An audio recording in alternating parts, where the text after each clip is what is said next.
What are you talking about? It looks up in here. No, it don't. Why your door don't close?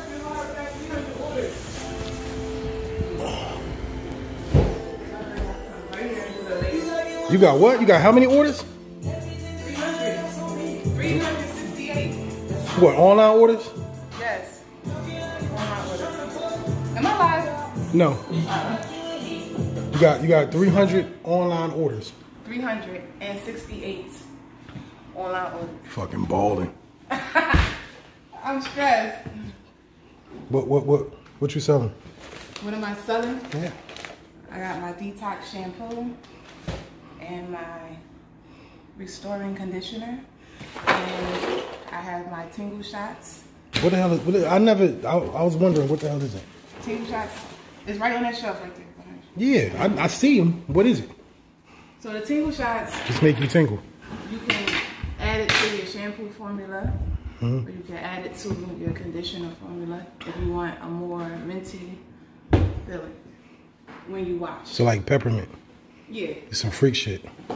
Right. It's like real tingly. Okay. Dope. Yes, CJ. What? Is it hot in here? No, I'm fine. Okay. I'm good. You good? I'm a little bit good. What you got, a Shopify store? Yes, I have a Shopify store. Yes. I have a Shopify store. How's Shopify going for you? It's going good. I had a Black Friday sale and it went crazy. Going crazy? Yeah, it went crazy. And I have a marketing team that contacted everybody searching for natural hair products in New Jersey and New York. So they covered the whole state of New Jersey and the whole state. You got a marketing team? Who'd you get? They're called Trainer. TRAINOR. So what they like do, like Google AdWords and stuff? Yeah, they do the back end of social media and the ads. You might see an ad on your page, shop now. Mm-hmm. Yeah, so that cost you a lot? Yes, it did. It cost me a whole lot. Yeah? Yeah, it cost me a whole lot. That's what my man did for the Universal Barber. Oh, yeah, yeah. But it pays off. It paid off like a motherfucker. It costs a lot the one time, but it's a lot. It helps. That's good. I'm proud of you.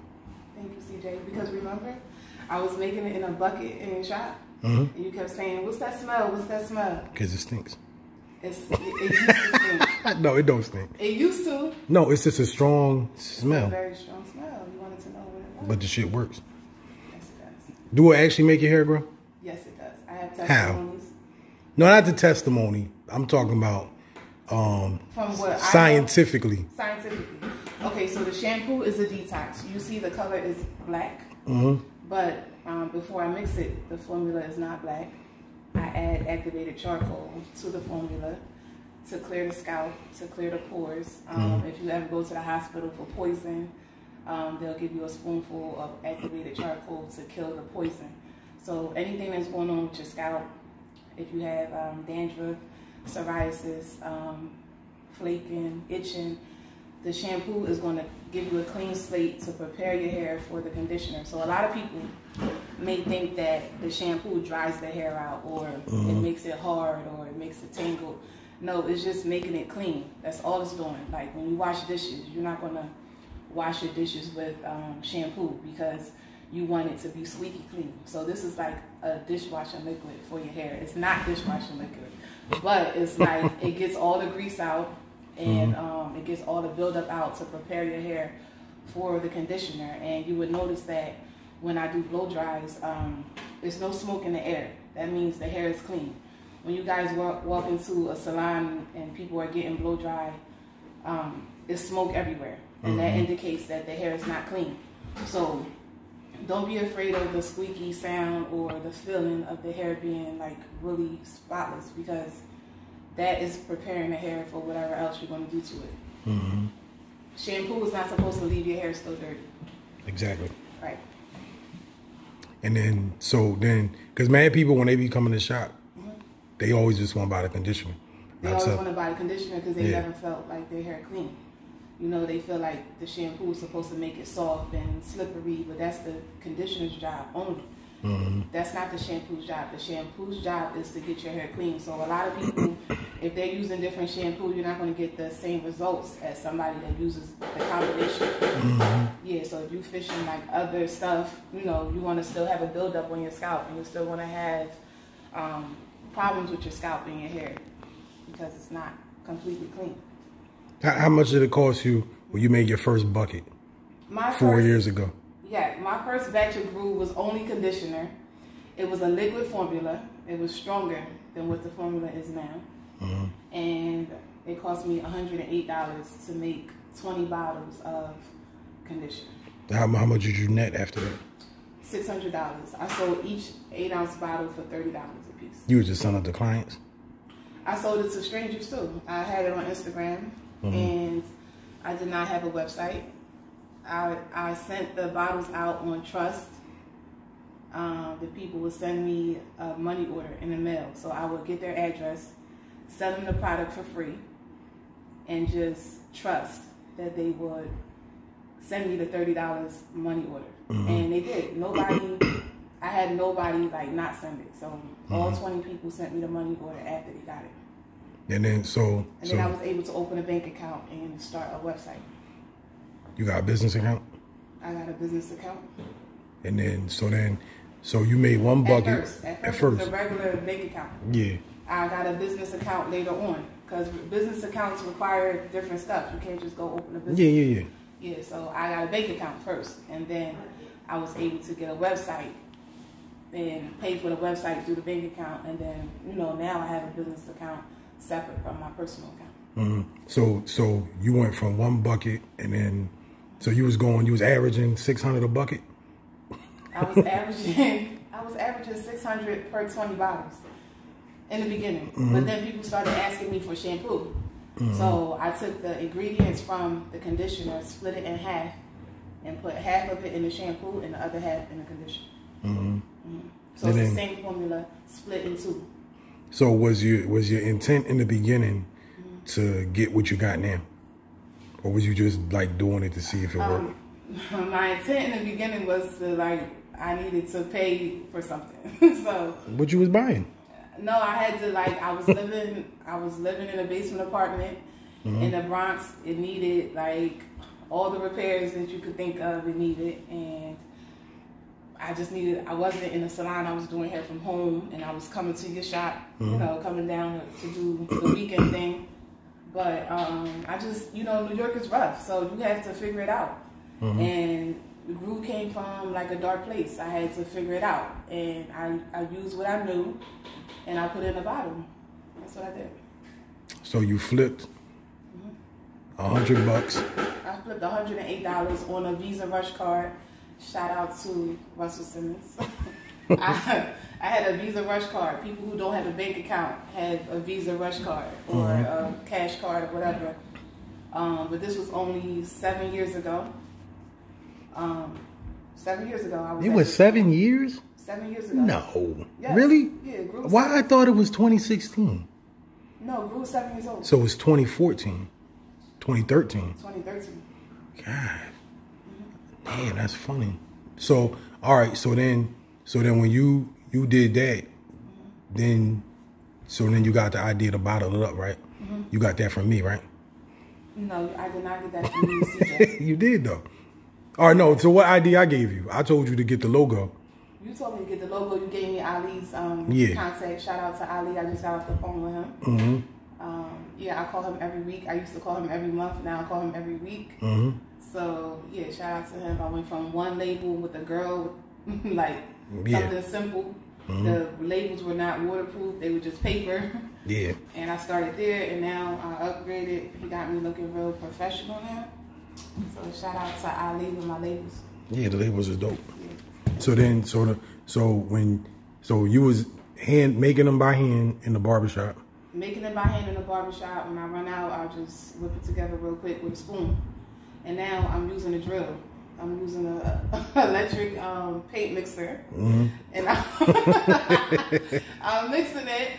But soon, I'm going to have machines. That's the next thing. I need 2 machines. One for the shampoo and one for the conditioner. And hopefully, I could get a distribution center that I can contract and give my formula to the distribution center, and I can go just pick it up.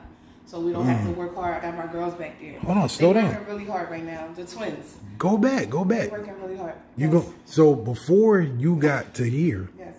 So you had to have. When did you start hiring people? Before you got to store, you had to hire people right at home. No, I didn't hire anybody. It was me and my dad. So yeah, you hired your dad. Well, my dad hired himself because Okay. I never put my parents to work, but he hired himself. So he was mixing your stuff. He was bottling. I'm the only one that can mix it. I'm the only one with the formula. It's my Krabby Patty formula. Nobody has it but me. My parents don't even have the formula. It's just me. But I would mix it for him when I come to Jersey, and he would bottle it. That would be his, hobby. He loved doing it. So then, so when did you start getting? You never had no helpers with the bottling and stuff like that. I never had helpers with the bottling. Okay. No, That's and not until now, until I opened the store. So at first you were selling, you was just putting it in exclusive places, right? You had like contact people. Yes, first I had distributors.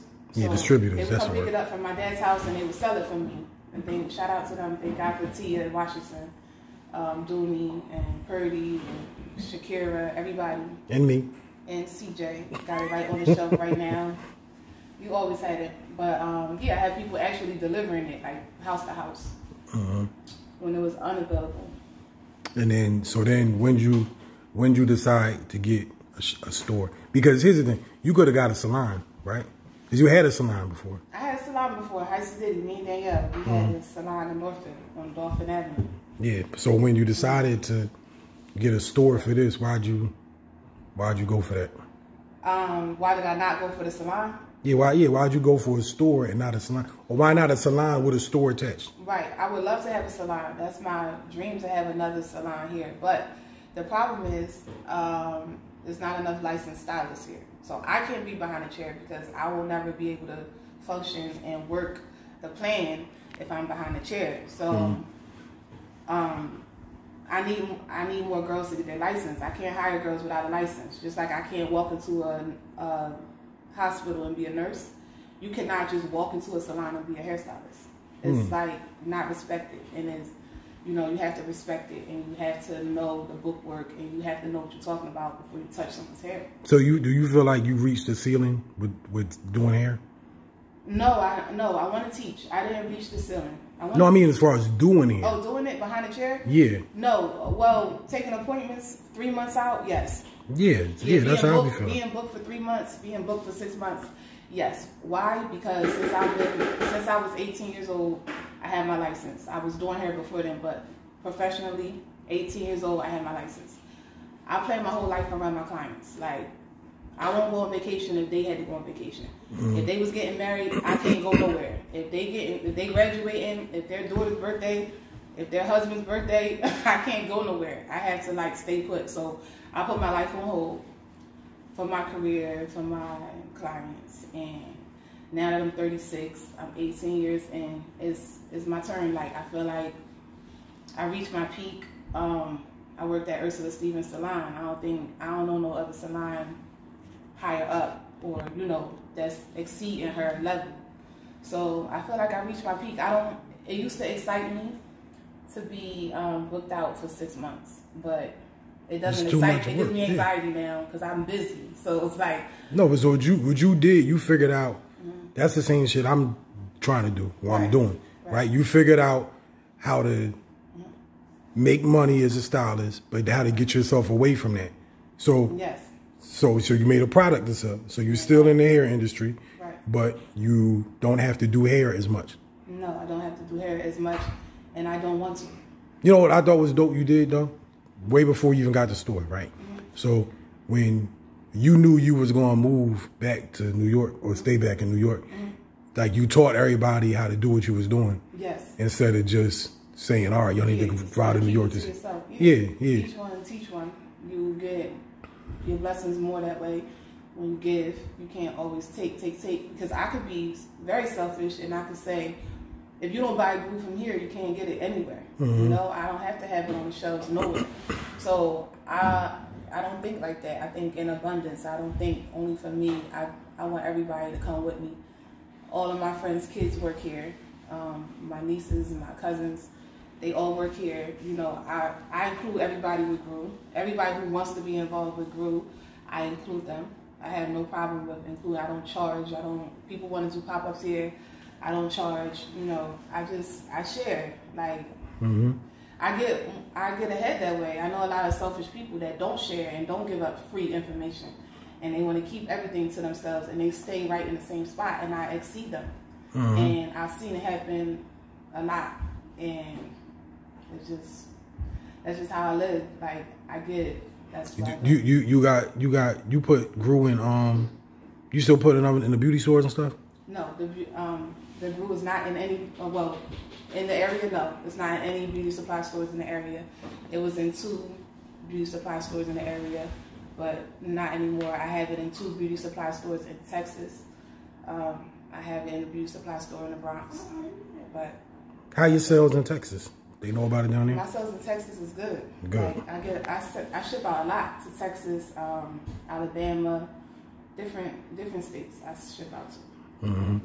So you want to get more stores, or you just want to? I want to get more stores. I do want to franchise, but I want to do I want a blowout bar. Yeah. I want to have a factory and a blowout bar attached to it. Yeah. That's smart. That's really smart. So why'd you get a store in Pleasantville and not like in the mall or in like downtown New York or Philly or something? Right, because the demand for it is already really big, and I don't have the machinery, or I wanted to be able to still control it and have it somewhere where everybody has access to it where I'm from, versus me opening a store in New York or in Philly, or I'd rather start it here and then grow it from here, maybe franchise it other places. So what do you so I don't want to jam you up. You ain't jamming me up. No, I want to ask you how much money you making now. But I don't want to. Yeah, but I don't want to jam you up with taxes and shit. That's the point. Yeah, you can't. Yeah, I know. The ops. I'm not the ops. I'm trying to like people like so. All right, so you're making a lot. But I'm paying my taxes though. Of course, but how much is? What's the comparison between people physically coming here and picking it up and your online sales? Okay. Which one's more? Sales, it's like 85-15. 85 online sales, e-commerce. Exactly. That's good. Definitely 85-15. That's the move. That's the move. You need a website. Everybody is clickbait. Like, nobody goes outside anymore. Nobody goes out to shop or nothing. They do everything online. Amazon has free shipping. Everything is like fast. Everything is click, and that's it. People want things at their front door. They don't want to go out and get it. So then you got a whole factory, right? Yeah, I have a whole. Yeah, it's a factory. Yeah, it's a small factory, but it's a factory. How many employees you got? 12. I have 12 teenagers.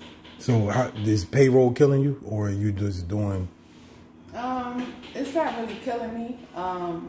It's a fact. I mean, the girls help me out. Like I can't fill up all these bottles and do the paperwork and do the emails and stuff like that. So they do help me. That's your biggest expense, though, right?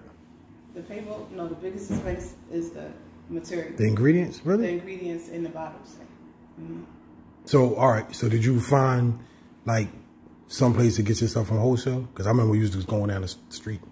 Yeah. So I found a place in Manhattan that I can get my Wholesale, like the oils and stuff. The other ingredients I have to order online. I can't just go pick it up. The bottles I have to order them online. It's a certain material that I have to use.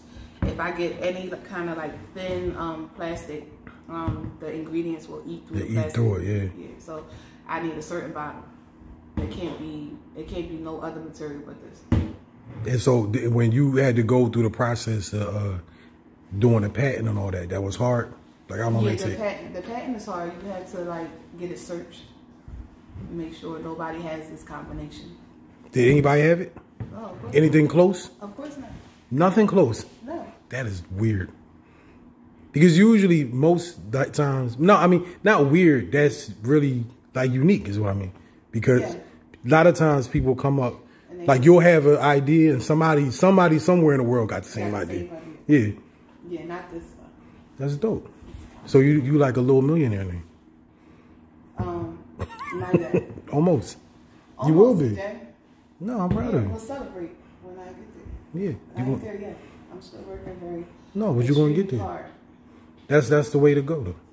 Yeah, I'm working extremely hard. There's a lot of people that have that goal to do that, and then what they do is they trying to go to school to learn, and they think that school is going to teach them. Oh, to learn like chemistry? No, business. Oh, business? Oh, yeah, I ain't go to business school. Me neither.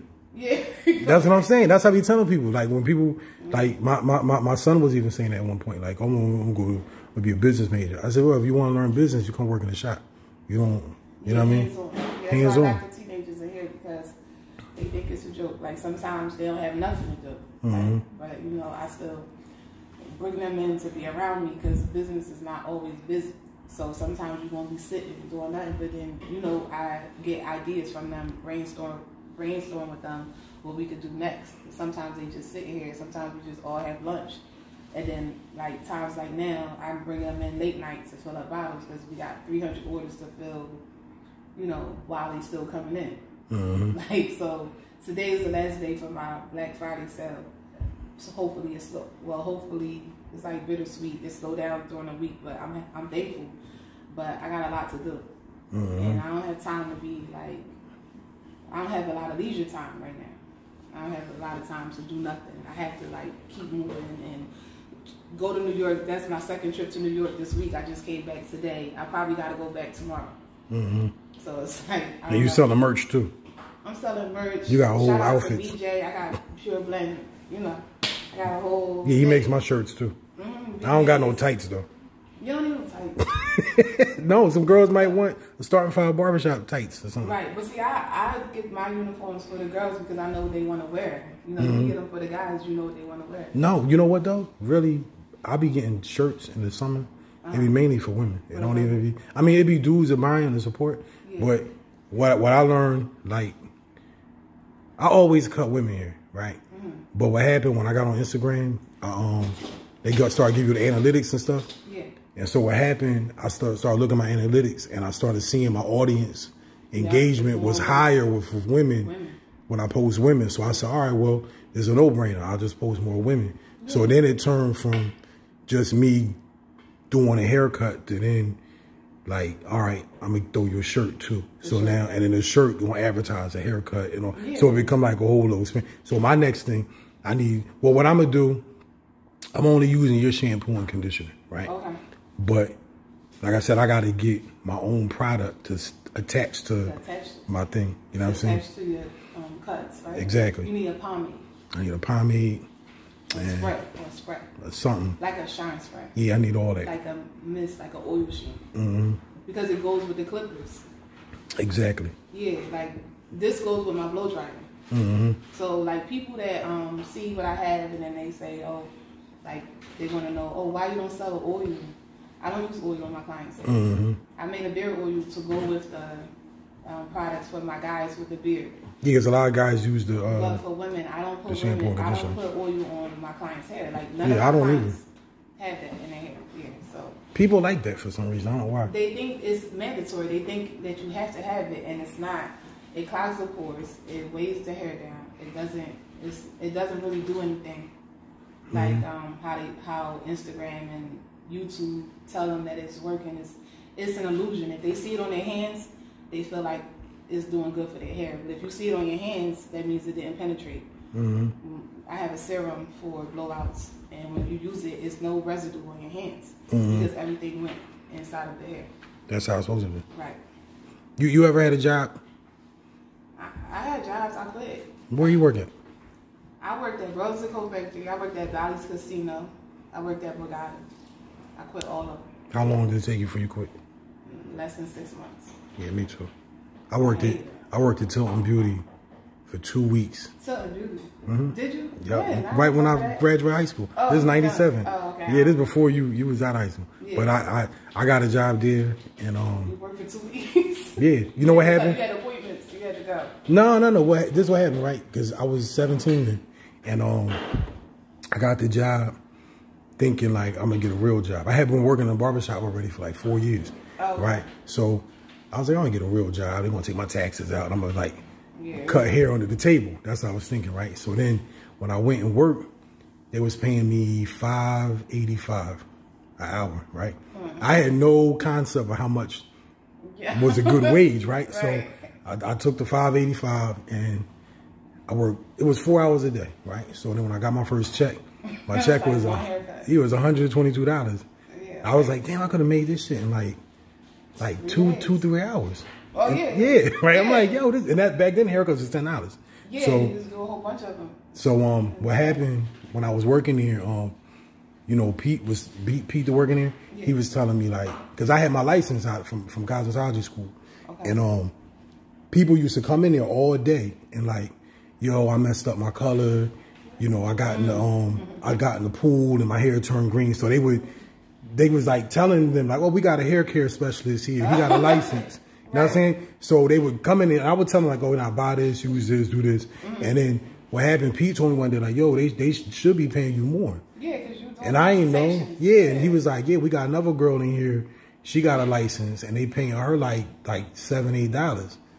And so I was like, oh, all right. So I went over to the manager. I said, yo, man, like, y'all supposed to pay me more. Because they was even advertising on the radio that they had hair care specialists and stuff. And it was right? you. And it was me, right? And the other girl. And so when I told them, they was like, you only been here 2 weeks. And I was like, so what? Yeah. And I told them, I said, and they had me doing mad work, like mad work. Like lifting boxes and stuff. Lifting boxes. And then when you done your work, you have to walk around and act like you're doing something. That's why I never had a job. You got to act like you're doing something when you're not.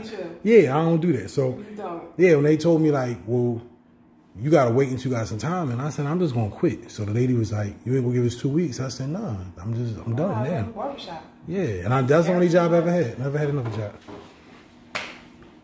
Yeah. You doing what you're supposed to do. Yeah. You got to use your God-given talent.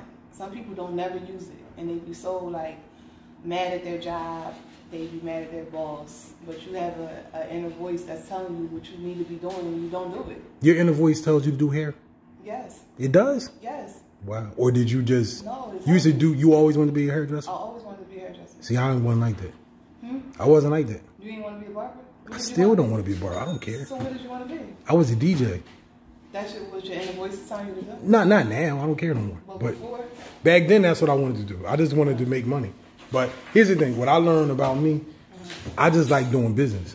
Oh, okay. I don't care what it is. So, like, I'm good at cutting hair, so I do hair. Okay. You know what I mean? Or I got good at doing colors, so I do it. But if whatever it is, I'll learn how to do it good, and I figure it out. But I don't even comb my own hair. Like, I don't really care like that. So why do you do it? Because I got good at it. I was trained to do it. It's your given talent. Yeah. I was trained to do this since a kid. Oh, okay. Like I started sweeping the floor. You was trained. I was trained. But I wasn't trained when I was 14 working in the shop. I was trained at the school. Yeah. But when I was 14, I was. Well, when you was an assistant to people before, right? Yeah, but I just knew I just knew how to do it. Like I would go watch people. But nobody actually took me by the hand and trained me. No. I would watch. We didn't have Instagram. So I would go watch. But that's training. And Barber Shop. That's training. I would just sit and watch. They wasn't like walking me through it. I was just using my eyes and go home and do it. Like some of them would think that I was getting my hair done. They didn't know why I was there. I would just go there and sit and watch. See what I did when I was 14, right? They was walking you through it, right? No, not well. At first, this is what happened with me. I went to the barber shop to get a job so I could buy records. That's the only reason I wanted the job sweeping the floor, so I could buy, because I used to DJ parties and make mixtapes and stuff. So I wanted a job just so I had money in my pocket to go to the record store and buy records. So when I would go, I used to watch them do it, but I wasn't really. It was enough. You remember T-Drick? T-Drick, no. All right, T-Drick was all right. Back in the day, it was me, it was Rennie, there was the young barbers around here, and then it was Will. But before me and Rennie, it was T-Drick. He was the hottest nigga around here. I don't know T-Drick. T-Drick used to go with Mary back in the day. You know Mary Eames? Yes. Yeah, he used to go with Mary. That was her boyfriend in high school. But T-Drick was like the best barber ever of all time. And he was young. So where is he? He passed away in 2002. Yeah, he died on a motorcycle. But me and him was like the same age. He might have been like a year older than me, but he was nice. Like as a kid, he was the best. He was from South Carolina, but he was the best nigga around here. And so what happened, I used to always be with him. And I would just watch him cut hair, but I ain't really have no interest in it. So he was like, yo, I can teach you how to do this. The deal was he was going to teach me how to cut hair, and I was going to teach him how to DJ. Right? So that's what we started doing. He was never good at it, but we was trying. And then one day, you know Bernard, the Working Classic? Bernard. All right, that's my man. But Bernard, one day we was on a bus, right, coming from the city over here. And Bernard, he told me I had bought these clippers. So teacher gave me my first pair of clippers. And I'm on the bus with Bernard. I'm like, yo, you see these clippers? Oh, yeah, these nice. Boom, boom, boom. And I'm like, yeah, I'm going to start practicing. And I ain't really want to do it. And then we got to the shop. We got inside the barber shop, and he acted like he never had that conversation with me on the bus. And he started teasing me in front of everybody. And he was like, oh, now we got the floor sweeper trying to cut hair, and what the world then came to. This nigga can't cut no hair. Why would you do that? He played me. And I was like, oh, all right. And I said, all right, cool. I said, watch. Watch what's going to happen. So then I got motivated to learn. Okay. So then once I learned. You could defeat that. Exactly. Yeah, and it ain't take me long. It took me maybe 2 years, like to get. I'm like a year to get a height, but then, like, I got a chair after 2 years. I used to have to go from chair to chair. Okay. But then it just stuck with it because I don't, you know, my parents ain't having no plan for me. They ain't have like go to college or my grandma told me to go to dealer school. Yeah, my mom was just like, bring your diploma. That's it. She didn't, like, she didn't force college on me. I went to college, but I didn't. No, I went to college too, but I wasted my time. Yeah, it was like a waste. Yeah. So this was my first love. So I just stayed in my lane. Yeah, so you got to do it by yourself. You got to figure it out. Yeah. You got to figure it out. When I do my pop-ups, it's for my stylists. Like, it's not, people think it's for the clients. No, I do that for my stylists because they come from New York. They come from Philly. They come from, you know, South Jersey. We all in the same building, and whatever clients they do, that's their money. Like, I don't take nothing off the top, because I just want to see. I know that sometimes we don't get like income tax, and you know we don't get a lot of stuff like assistance and all that stuff. So I know that when we do the pop-ups, it's a come up for us. So they come through, like they come down, they get rooms and stuff. Yeah, you make it an event. We rock out, we make it an event, and the clients get to come. That's why I don't do appointments. When I do pop-ups, you can't request somebody because I gotta make sure my whole team eat. All of them is trained by me. They all stamped. None of them is in here messing up. So you're gonna get the same across the board. Like whatever the service is, you're not gonna be able to tell who did what. Because we all do the same thing. We got the same tools, the same knowledge, the same techniques. So I know that the problem in this area is you gotta make an appointment everywhere. People don't take walk-ins. Like, they don't do the techniques that we do. So when we come, it's like a big deal. And it works out for the stylist, and it works out for me. I think, though, like, the reason why nobody do take walk-ins anymore, though, because people be wasting your time now. Like, most places. It should be at least one walk-in day, though. Like, but it's not enough stylists in the area. It's not enough stylists. So the smart thing to do is have a walk-in day. At least people know that, oh yeah, I know I could go get my hair done. I got to make an appointment. I don't know what time I'm going to get there, but I need my hair washed. Something, a simple service. Not, you can't just walk in and get a weave, of course, but a walk in and get a wash, like, you know, the blowout shops do. Yeah. You can just walk in, but we need to learn how to do all the techniques and stop just limiting ourselves to one way of doing things. Like, you have to listen and you have to take classes. Like, if I didn't take classes, I'll still be doing the old school, whatever. Like, I had to upgrade with the time, with the natural hair and, you know, what was going on in the world. Forget what I like to do. I had to do what the people want. And I had to figure it out. Yeah, that's the key part of business. Like, even with me, we've been open 10 years now, right? And my first 3 years, I was profitable. Like, and that's unheard of usually, because they say usually in your first 3 years, that most businesses like aren't profitable, right? We made money the first 3 years, and then when it happened, after that, probably 6 people left my shop and opened up their own shops, whether it's beauty salons, barber shops. Now my barber shop ain't the hottest barber shop no more, and then so and so shop is popping. So now you have to go to business, like you go to your business and you have to figure out how I'm gonna get my shit back popping. Right. And you don't get it back popping from. You gotta go back to the drawing board. Yeah, you go back to the drawing board. You gotta change your business. Like that's the part of business that people don't understand. They don't see. You gotta always reinvent it in order to keep growing. And now I could say out of 10 years, all them shops that open, that left my shop and open, one of them open now, and he's struggling. Yeah, all them other shops is closed. Yeah, because what people want more than the hype, and what people want more than the bells and whistles and the hype and the clout, they just want service. What people want more than good service is just regular service, period. Like, I just want my hair clean. I just want my hair washed. I don't care who do it. I don't care. As long as it come out nice, bouncy, clean, it don't matter. That's what people need to know. Like, forget the hype. Forget what you're wearing. Forget your clientele base. Forget where you've been. Like, people want service over good service any day. And if I know I could go somewhere and get something done, like get my nails done without all the talking and all of that, like just do my nails. I gotta go somewhere. I don't want no appointment. I just want to walk in somewhere. If people just listen to what the audience want, they'll be more busy. Like if I would have not listened to what the clients want with the group, I would have been late. They don't want no liquid spray conditioner. That's not what they want. Yeah. It's too strong. The smell's too strong. I listen to them. I could have been real stubborn, like, well, it's my formula. If you don't want it, then, oh well. No, I'm listening to you. All right, you want it creamy? All right, no problem. I made it creamy. Oh, y'all want a shampoo? Okay, no problem. I made a shampoo. Oh, you want it to tingle? All right, good. I'll make it tingle. Like, you want more tingle? You can buy some more tingle. Like, you want a Vera Uyu? I got a Vera. I listen to the people. Like, I don't just say, listen, this is all I got. Oh, well. You know, like, you got to listen. People are very stubborn. Like, a lot of the hairdressers in the area are very stubborn. They stick to one way. They late. They still behind a chair. They older. They don't want to expand. They don't want to get new tools. They don't want to get new techniques.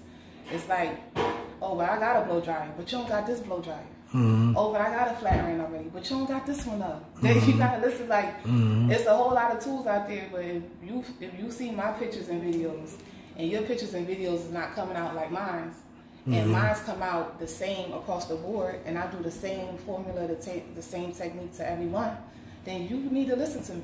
Because I'm gonna give you a free game, but you gotta come to me and say, Mika, show me. You know, I ain't gonna go into your business and be like, oh, you need to do it this way. You gotta come to me, because when I wanted to learn something, I went to the class. Like, and if you know me personally, you already know I'm gonna show you. So stop giving out for free. I mean, I hate to see a bad hairdo. I hate to refer somebody somewhere and then they complain. You know what would be dope, right? Damn. Let me help you with this. I want to be part of it. I want some money, right? But you should take this, right? And you should do a video, right? Do a video? Nah, yeah, you make a video, because that's the part people don't know. Like, they just, all right, it's a shampoo and conditioner, right? But they don't remember, like, you started the thing with your whole technique, right? Yeah. So if you put the whole package together, right? And then once COVID and stuff is over, once the hair shows open back up, you should do a class teaching your technique. Yeah. You see what I'm saying? Do a DVD and maybe sell it. I mean, not DVD, but you know, like a link. Yeah. Sell the links. Sell the links. Yeah. And put that on your Shopify. Yeah, you could call, Emmanuel. Yeah. Call Emmanuel and come videotape me doing it so that I can just say shop now. They can put on the website, shop now, press the link. It'd be like $50 or $100. I'll give you mad ideas. You gotta break me off when you become a millionaire. But see, you give a lot of people ideas, but they don't do it. But see, I do it. That's what I'm saying. You doing my ideas, you got to break me off. You should have charged me before you told me to do it. No, I would never charge you. Just throw me, like, the good faith, like, yo, you my nigga, here go $1 million. You know what I'm saying? Yeah, definitely. When I get there. I'm not there. Yeah, when you get there. I don't want to forget. I want it when you get paid, you know? I got you. All right, that's it. I know you got more stuff to do. Thank you. Appreciate you. That's all you want to know? You don't have no other questions? What? Which one we asked you about? I don't know. I don't know. You don't have anything else? I don't have. This is not an interview. I'm just talking with you. All right. Yeah, thank you. What? I don't like. There's other shit we can talk about, but I don't know. It's personal stuff. Off camera. All right then. So thank you. Thank you, CJ.